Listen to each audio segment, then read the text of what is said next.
Pagpapala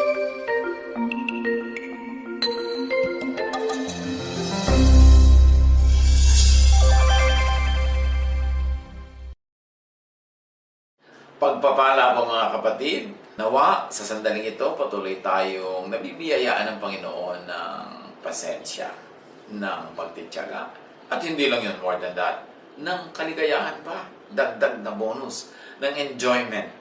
Talagang napakalaking pagpapala na ang mga present disadvantages could be turned into an advantage. At isa dyan, yung tayo ay nakakapag-aral ng mga salita mula sa Biblia sa tulong ng Panginoon.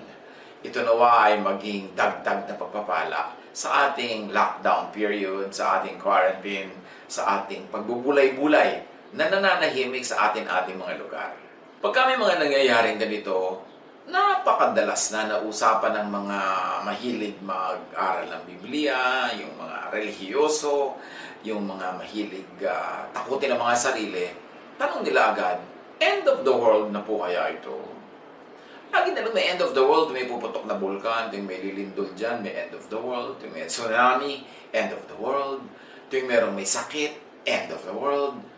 Napakagandang pag-aralan natin talaga yung Biblia mula sa bibig ng Panginoong Yesus. Kung ano ba talaga yung mag-e-end na pinag-uusapan na yan at kailan yon? The end of what? Meron talaga magwawakas, pero ano? At kailan? Mark 13, 1-2. Nang palabas na si Jesus sa templo, sinabi sa kanya ng isa sa kanyang mga alagad, "Guro, tingnan po ninyo, napakalaki at napakaganda ng mga gusali at ng mga batong ginamit dito." Tinutukoy nila yung templo na ipinagmamalaki ng Israel, na kanilang pride and center of their culture and faith, na talagang sa kanila yun ang napakalaking accomplishment ng kanilang lahi. Sumagot si Jesus, "Nakikita mo ba ang naglalakihang gusaling yan? Walang batong magkapatong na matitira dyan. Magigiba lahat yan." So, linawin natin. Ang pag-uusapan natin na nandito topic ng Mark 13 ang katapusan ng templo. Hindi ang katapusan ng mundo. Hindi ang katapusan ng daigdig. Hindi ang katapusan ng buhay, kundi the end of the life of the temple. The end of the period of the temple. And the end of the priest and the priesthood with the sacrificial offerings that were their franchise. Huwag tayong malito sa simula pa lang para sa pag-andar ng kwento, alam natin kung alin ang susundan. Jesus prophesied the end of the temple building, the temple function, the temple institution, the end of the temple period, era, time. Not the end of the world, not the end of the planet. Mark 13, 3-4.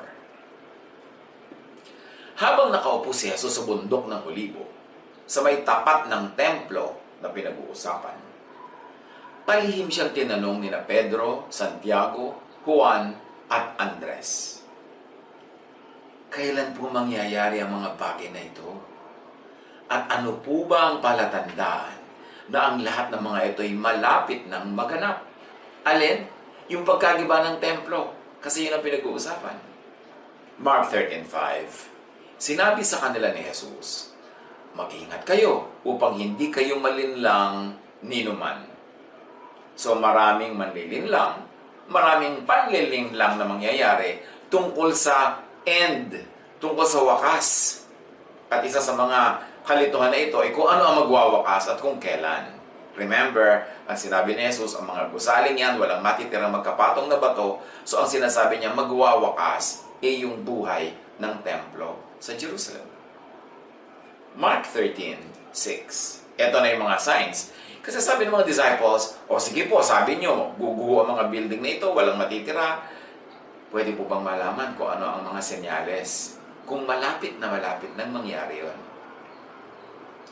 Mark 13:6, sabi ni Jesus, "Maraming darating at gagamitin ang aking pangalan.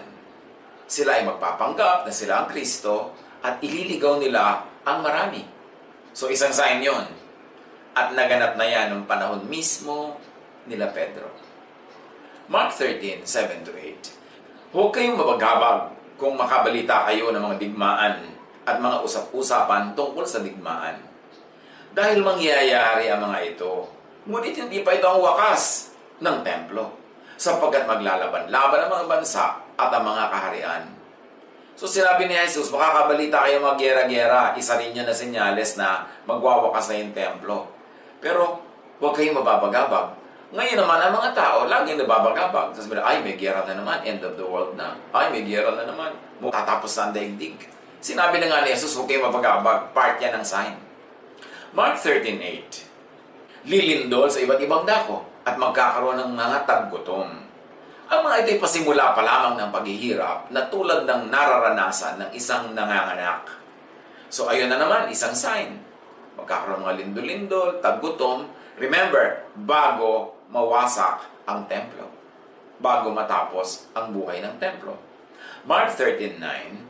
Mag-ingat kayo sapagkat kayo'y darakpin at isasakdal ng mga kataas-taasang kapulungan ng mga Hudyo.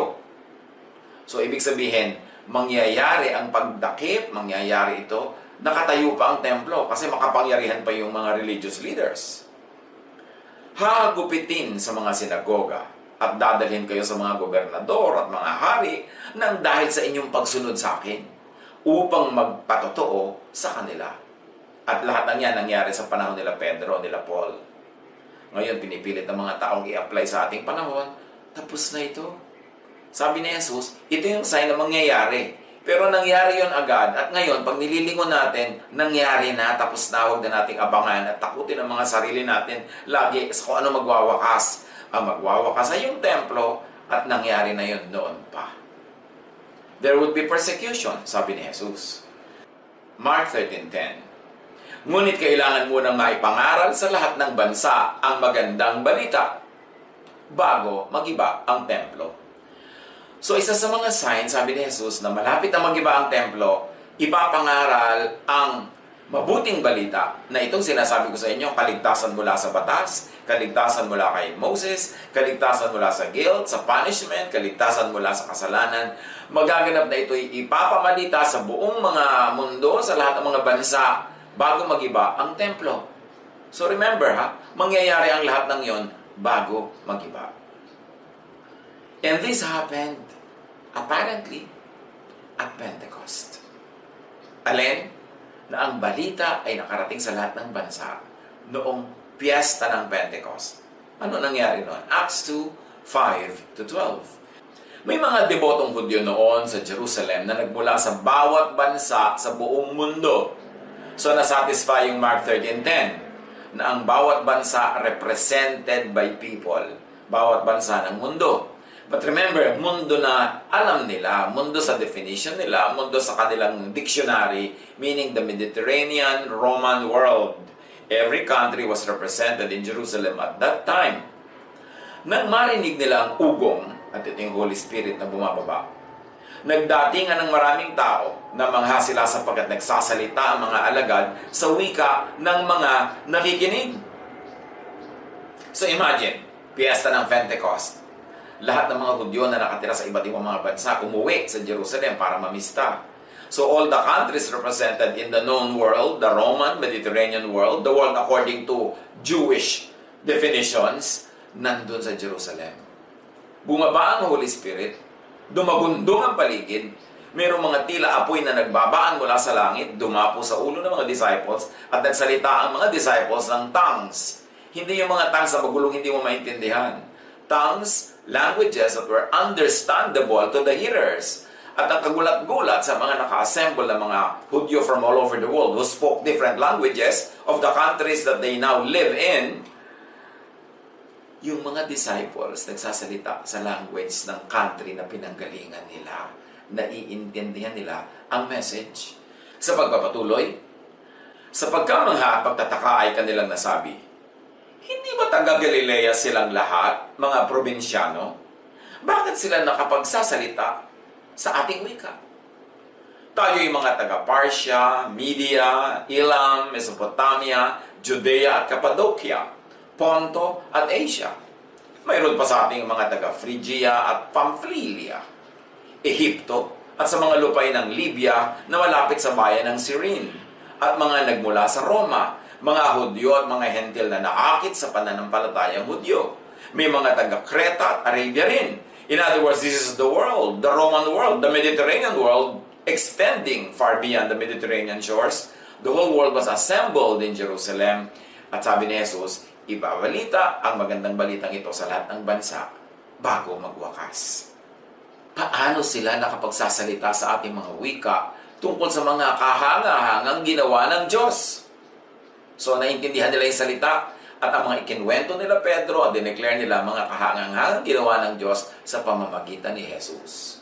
The first global evangelistic message. Hindi nila lubusang maunawaan na nangyari. Kaya nagtatanungan sila, ano ang kahulugan nito? So yung sinasabi ni Jesus, naganap. Balik sa usapan ni Jesus at mga disciples. Mark 13:11. Kapag kayo'y dinakip nila at nilitis, huwag kayong mababahala kung ano ang sasabihin ninyo. Sa oras na yon, sabihin ninyo ang mga salitang ibibigay sa inyo, sapagkat hindi kayo magsasalita, kundi ang Espiritu Santo. And this has happened already, recorded in the book of Acts. At binabalik-balikan, ikinukwento-kwento nila Paul sa kanilang mga sulat. Mark 13:12-13, ipagkakanulo ng kapatid ang kanyang sariling kapatid upang ipapatay. Gayon din ang gagawin ng ama sa kanyang anak. At lalabanan naman ng mga anak ang kanilang mga magulang at ipapapatay ang mga ito. Kapopotan kayo ng lahat dahil sa pagsunod sa akin.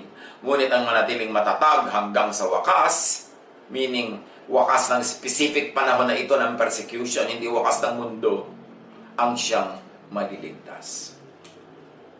Takot at takot yung marami hanggang ngayon, mangyayari pa daw yan. Tapos na. Naganap na ito. History records all of those atrocities that happened. Pero ano nga ba yun? Pupuntahan natin maya-maya. To the end of the persecution period, to the end of the age, yan ang dapat ay manatili kang tapat. Not to the end of time, not to the end of the world. Kasi ang pinag-uusapan is the end of the temple. Yung batong guguhuin na walang matitirang magkakapatong. Mark 13:14-19.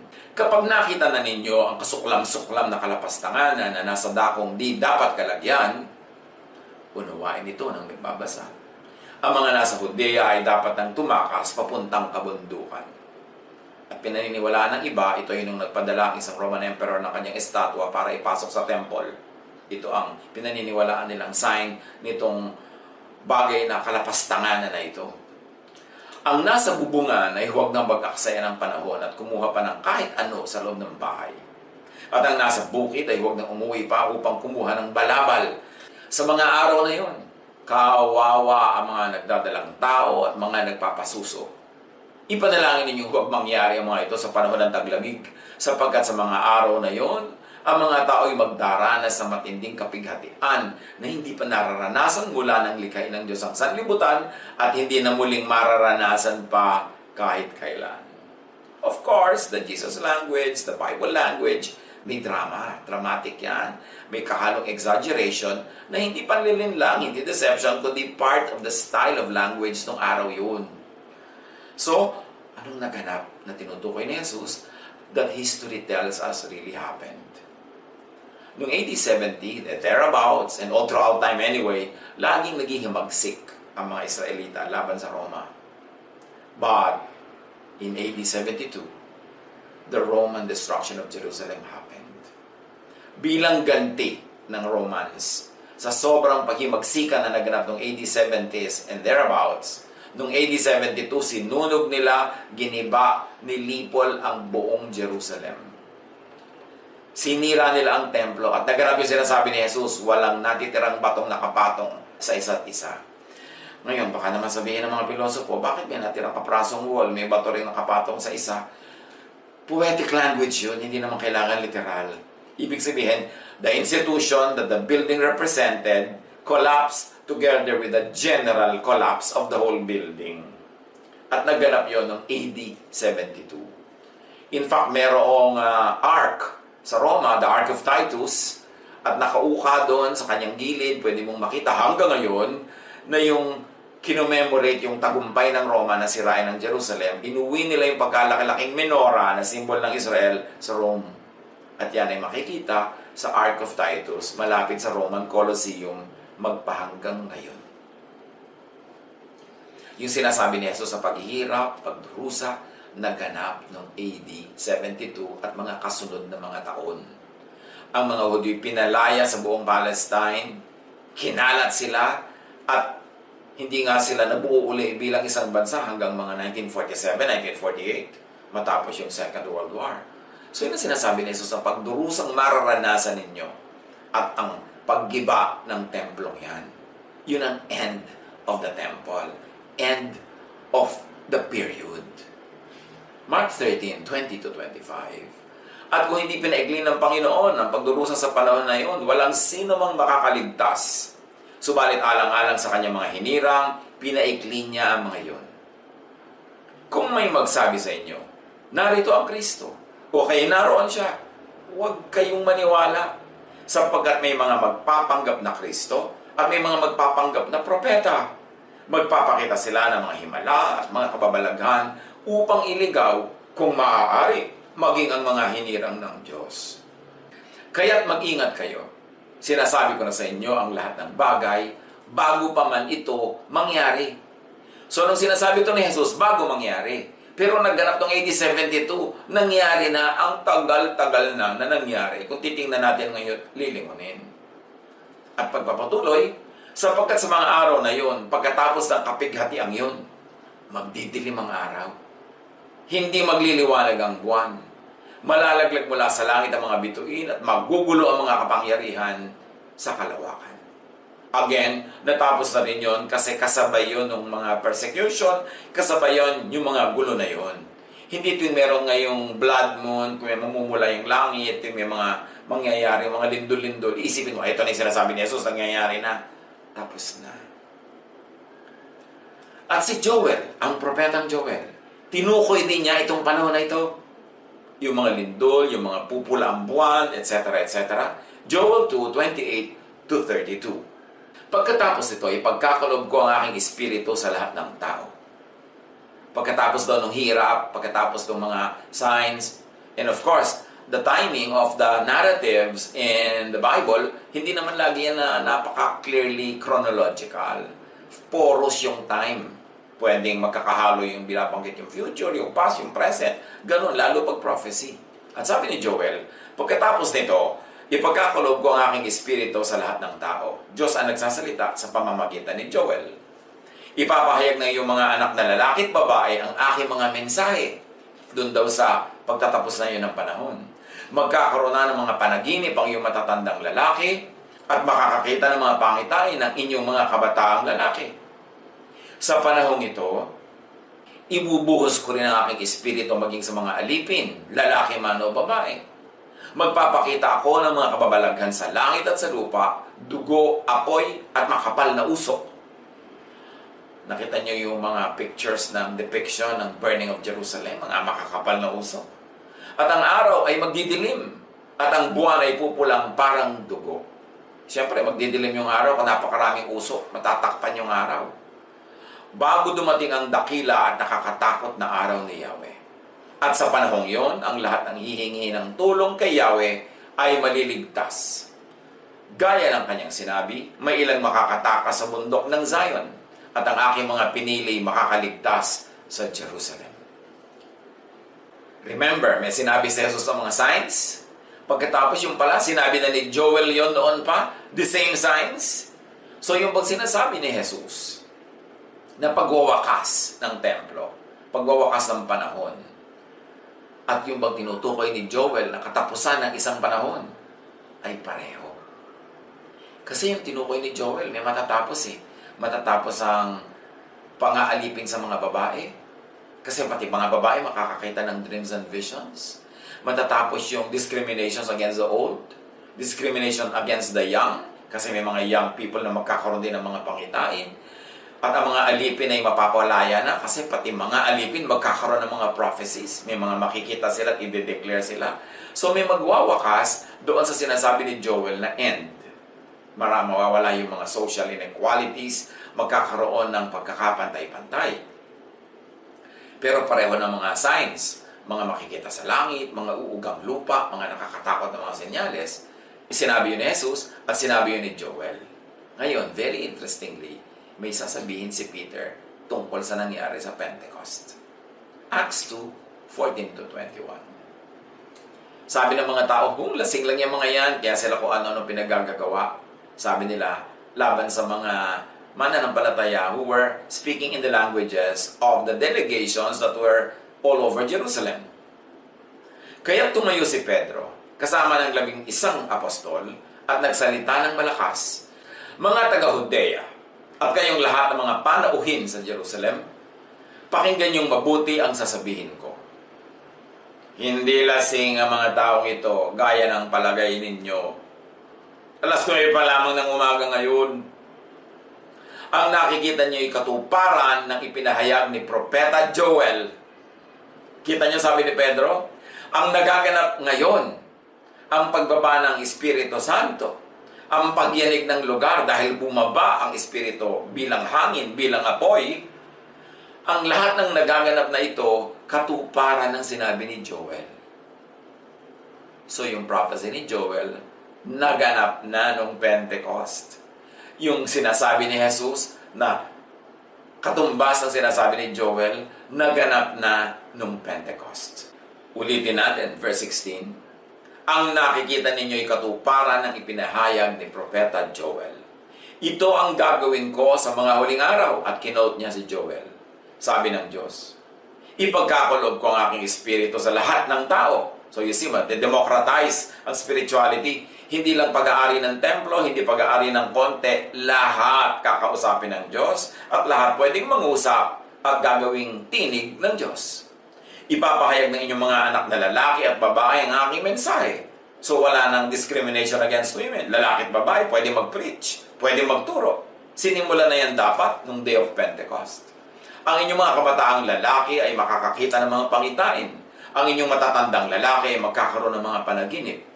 Sa panahong ito, ibubuhos ko rin ang aking espiritu sa aking mga alipin, maging lalaki at mga babae, at ipapahayag nila ang aking mensahe.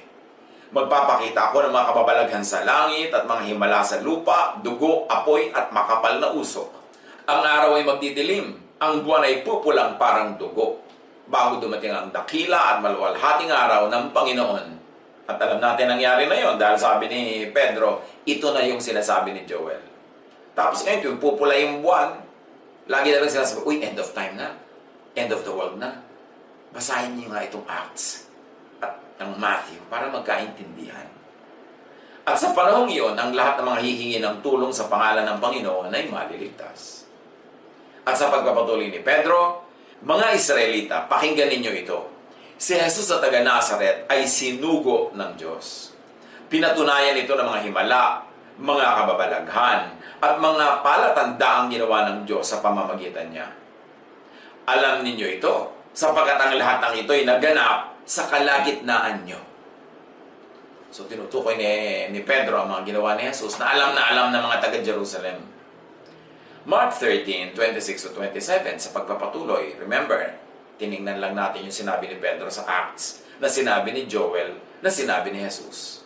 Mark 13:26-27, pagkatapos, makikita nila ang anak ng tao na nasa ulap, may dakilang kapangyarihan at karangalan.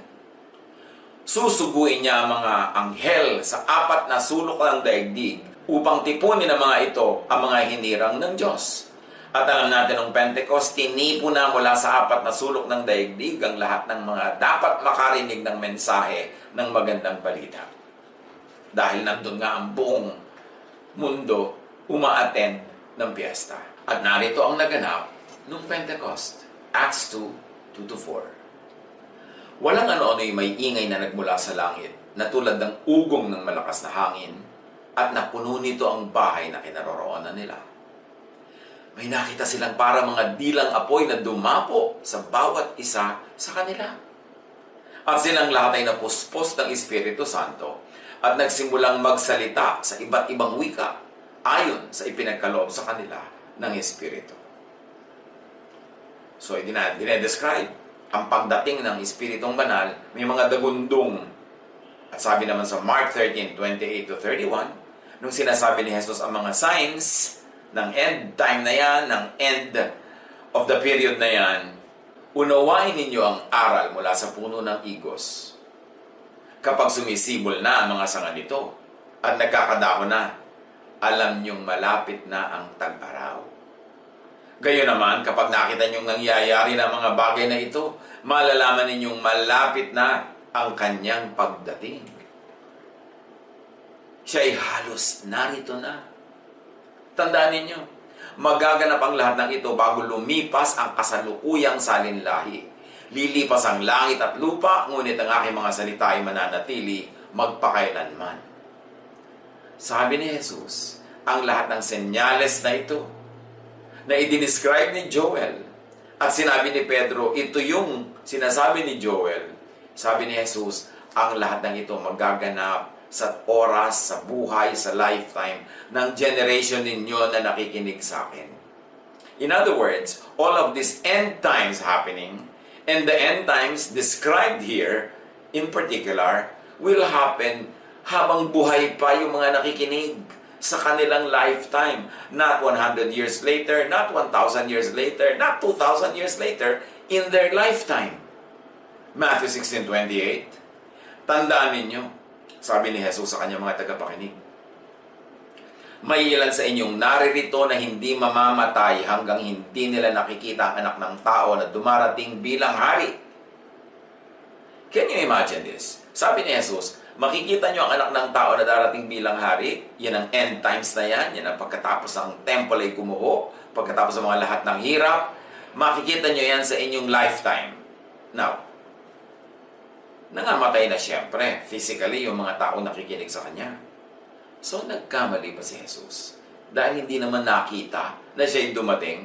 O nakita, pero hindi nila nakilalang si Jesus yung dumating dahil Holy Spirit yung dumating sa Pentecost. Hindi malayo na yung tinutukoy ni Jesus na darating ako, darating ang anak ng tao, yun yung dumating na Holy Spirit sa Pentecost kasi yun ang parehong nangyari within the lifetime of the original hearers. Kasi sabi naman ni Jesus, hindi ko kayo iiwan, hindi ko papabayaan, sasamahan ko kayo hanggang sa matapos ang panahon. And yet, in another breath, sabi niya, aalis ako, pero ipapadala ko agad ang Holy Spirit. Hindi kayo mapag-iisa. At ang Holy Spirit ay susubo ko, siya ang makakasama niyo. So, yung bang pagdating ng Holy Spirit ay the same as pagdating ni Jesus. Na yung nakita ng mga tao na dumating na Holy Spirit, nadinig nila yung dagundong, nakita yung mga apoy, at nadinig nila ang mga wika na biglang sinasabi ng mga disciples ni Jesus, na naturally hindi naman nila alam yung wika, nalaman lang nila dahil dumating yung Holy Spirit. Yun na kaya one and the same as tinutukoy ni Jesus na hindi kayo mamamatay, makikita nyo ang pagbabalik, ang pagdating ng anak ng tao. Kasi ang choice lang natin ganito nagkamali si Jesus, namatay na lahat, hindi pa siya dumating. O hindi siya nagkamali, may dumating talaga, kaya lang yung dumating Holy Spirit representing Him. Sabi naman niya ipapadala ko ang Espiritu pag-alis ko. Pag-alis na pag-alis ko. Luke 9:27. Sinasabi ko sa inyo ang totoo. May ilan sa inyong hindi mamamatay hanggat hindi nila nakikitang naghahari ang Diyos. Yun naman, darating ang Kingdom of God bago mamatay ang lahat ng members ng generation na yon. Siyempre may mga namatay na una, pero hindi sila naubos. May mga buhay pa, nangyari na ang paghahari ng Diyos, ang pagdating ng kaharian ng Diyos, ang pagdating ng anak ng tao, at ang pagdating ng Espiritu Santong Banal. Are they one and the same event? Hindi lang 1:1 yung correspondence, kaya yung mga iba hanggang ngayon nag-aabang pa. Pag-aralan, kitang-kita sa mga verses. Mark 13:32 to 33. Sa pagpapatuloy ni Jesus tungkol sa pagbabalik ng anak ng tao, sa pagdating ng kaharian ng langit, na mangyayari sa panahon ng lifetime ng mga original hearers. Ngunit walang nakakaalam ng araw o ng oras na yon. Kahit ang mga anghel sa langit o ang mga anak man, ang Ama lamang ang nakakaalam nito. Mag-ingat kayo at maging handa dahil hindi nyo alam kung kailan ito mangyayari. Pagkatapos, ang dami nag-iisip na future tense pa to, mangyayari pa lang. Tapos ngayon, abang ng abang, kailan yung date, oras ng oras. Lagi na lang natatakot, lagi nagko-compute ng mga araw at kalendaryo.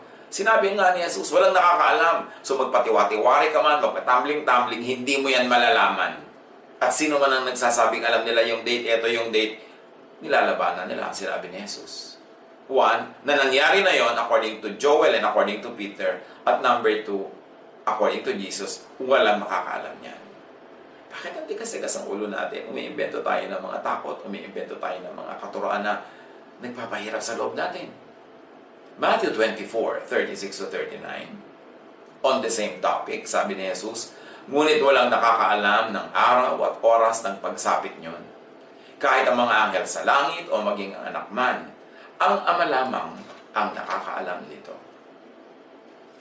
Ang pagdating ng anak ng tao ay tulad sa pagdating ng baha noong panahon ni Noe. Nang mga araw na yon, bago bumaha, ang mga tao ay nagsisikain, nagiinuman at nagsisipag-asawa hanggang sa pumasok si Noe sa barko.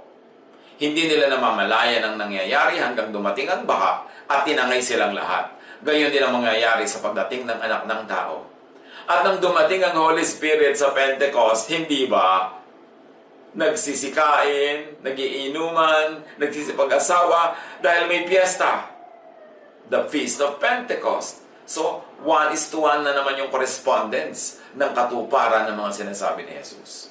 At sa Acts 1:7-8, sumagot si Jesus, ang mga panahon at pagkakataon na itinakda ng Ama sa kanyang sariling kapangyarihan, ito yung tinatanong siya ng mga disciples kung kailan ang pagbabalik ng anak ng tao, kailan ang end of time, kailan ang end of the temple pala yun na tinutukoy ni Jesus. Sumagot si Jesus, ang mga panahon at pagkakataon na itinakda ng Ama sa kanyang sariling kapangyarihan at hindi na kailangan pang malaman ninyo kung kailan yon. Subalit, tatanggap kayo ng kapangyarihan pagbabasa inyo ng Espiritu Santo at kayo magiging mga saksi ko sa Jerusalem, sa buong Judea, sa Samaria, hanggang sa dulo ng daigdig. So, magkakaisa pag pinag-uusapan nila the same event.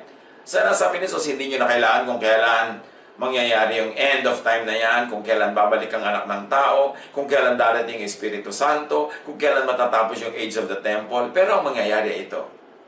Para malaman yung nangyari na yon, tatanggap kayo ng kapangyarihan pagbaba ng Espiritu Santo. And this happened at Pentecost. At sabi niya, magiging saksi kayo sa buong Judea, Samaria, hanggang sa dulo ng daigdig.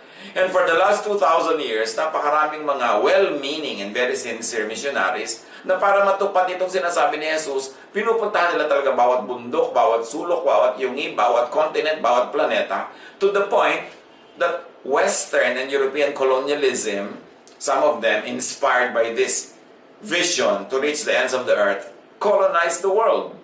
Not only for God, but also for their kings and for their monarchs, na napasabay patuloy yung maraming mga mission work na yan sa mga colonization and oppression of the peoples of the world. But what people miss is this, na hindi naman kailangan literal ang reading mo, na kailangan magpunta ng mga disciples sa Jerusalem, sa Judea, Samaria, and ends of the earth. Dahil nung Pentecost, nando na mismo, very conveniently assembled in Jerusalem, yung mga representative ng Jerusalem, Judea, Samaria, and ends of the earth, because all the nations, as defined by the culture and the politics of the country Israel and by the empire Rome, the world was assembled. Nandun lahat sila. 1 Thessalonians 5:1-3. Mga kapatid, hindi na kailangang isulat ko pa sa inyo kung kailan magaganap ang mga bagay na ito, sapagkat alam na ninyo na ang pagdating ng araw ng Panginoon ay tulad ng pagdating ng magnanakaw sa gabi. Kapag sinabi ng mga tao, tiwasay at panatag ang lahat, biglang darating ang sakuna. Hindi sila makakaiwas sapagkat ang pagdating nito ay tulad ng pagsumpong ng sakit ng tiyan ng isang babaeng manganganak. And that's what happened at Pentecost. Nobody was expecting it. Even the believers were just assembled in a room. And suddenly, it happened. So sa mga panahon na ito ng lockdown, panahon na ito ng mga infection, panahon na ito ng quarantine, huwag na nating idagdag sa mga alalahanin natin yung tanong na, ito na ba ang end of the world? Kasi ang sinabi naman ni Jesus is the end of the age. hindi end of the planet. At yung Bible versions, translations, na napakatagal na ang ginamit na translation ay end of the world, pinalitan na nila yon, end of the age na rin. Kasi yun ang tamang translation ng Greek original. Pag sinabi kasi end of the world, akala ng mga tao ang mag-end planet. Bakit naman wawasakin ang planet? Hindi ba? Ibababa pa nga dito ang heaven, ang new earth, ang new Jerusalem. So, ba't buburahin mo yung earth? Renewal ang kailangan natin. Linisin ang kapaligiran, linisin ang nature, ang environment, at ihanda doon sa whole system na yun, na very new, refreshed ang lahat. Huwag na nating dagdagan ng mga guni-guni ang ating mga pangamba at mga iniisip. Dahil ang linaw sa sinabi ni Jesus, sinabi ni Joel, at sinabi ni Peter, na yung tinatawag na end of time na yon, which is the end of the temple, end of temple worship, end of temple sacrifices, end of temple franchise to God and to heaven. It happened at Pentecost. And some time before that, and some years after that, syempre, poros naman yung time sa calendar. At ang naging talagang pagwawakas ng temple is AD 72 when Rome destroyed the temple, and until now, it has never been rebuilt. Tapos may mga romantic people pa na gusto lang i-rebuild. Bakit i-rebuild? Sinabi na nga ni Jesus, walang batong matitira sa ibabaw niyan. At tayo na ng mga believers ang ginawang temple of God, temple of the Holy Spirit. So, i-rebuild mo yung temple sa Jerusalem. Para ilipat ulit yung spirit na nasa puso natin, ilagay ulit doon sa templong bato doon. At kung i-rebuild mo ulit yung temple, anong gagawin natin? Animal sacrifices ulit.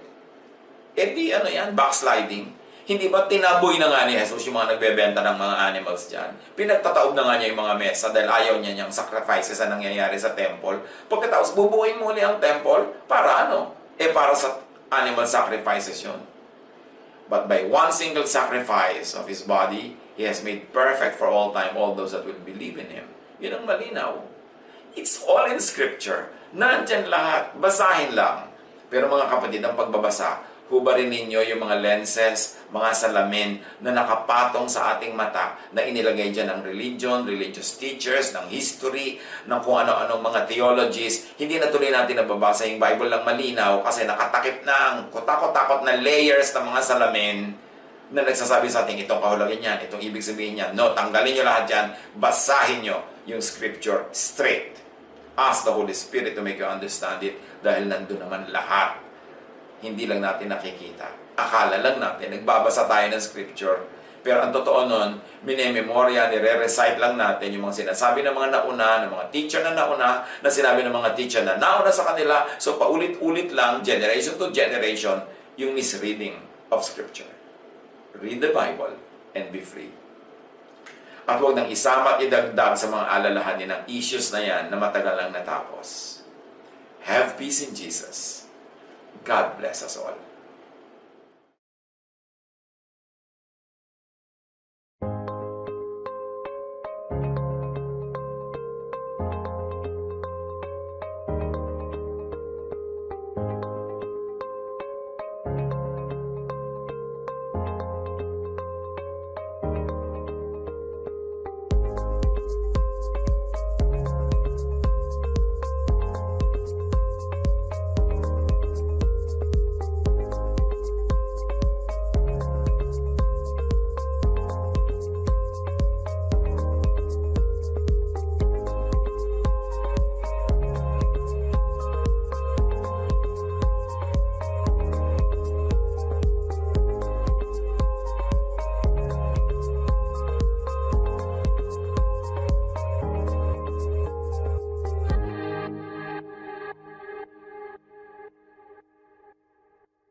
Love to you, mga pamangkin.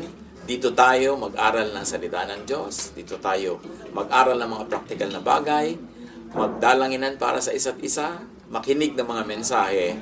At dito tayo magsasama-sama spiritually sa ating official Ed Lapis YouTube channel na ang address ay Sabi ni Kuya Ed. Remember, dito tayo ha. Sabi ni Kuya Ed, ang ating official YouTube channel. Do not forget to subscribe. Click the subscribe button and ring the bell for notification. Like, comment, and share our official YouTube channel. Visit Ed Lapis website for daily devotion, audio podcast, latest video message, Send your prayer request, subscribe to mailing list and more. Visit edlopis.com.ph.